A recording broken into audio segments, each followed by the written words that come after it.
குடியிருக்கும்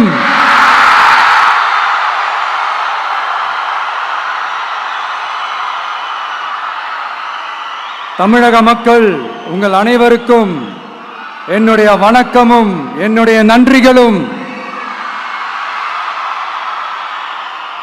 குறிப்பா திருச்சி கிழக்கு தொகுதி மக்கள் உங்கள் அனைவருக்கும் என்னுடைய ஸ்பெஷல் வணக்கமும் ஸ்பெஷல் நன்றிகளும். இதை நான் ஏன் இப்படி சொல்றேன்னா, எலெக்ஷனோட அந்த சட்ட விதிகளுக்கு மட்டும்தான் அப்படி. ஆனா என்னை பொறுத்த வரைக்கும், தமிழ்நாட்டை பொறுத்த வரைக்கும், தமிழ்நாட்டுக்கு எப்படி திருச்சி வந்து ஒரு இதயம் மாறியோ, அந்த மாதிரி என்னோட இதயத்துக்கு திருச்சி கிழக்கு தொகுதி மக்களும் ரொம்ப ரொம்ப ரொம்ப க்ளோஸ் தான்.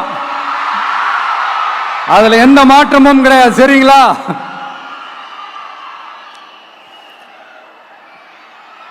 ஆட்சிக்கு வந்து சில வாரங்கள் கூட ஆகல.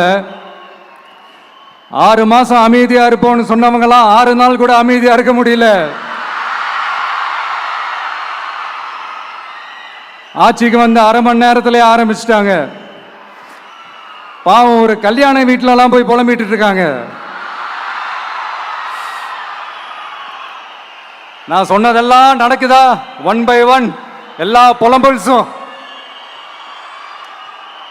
அது மாதிரி இத்தனை வருஷமா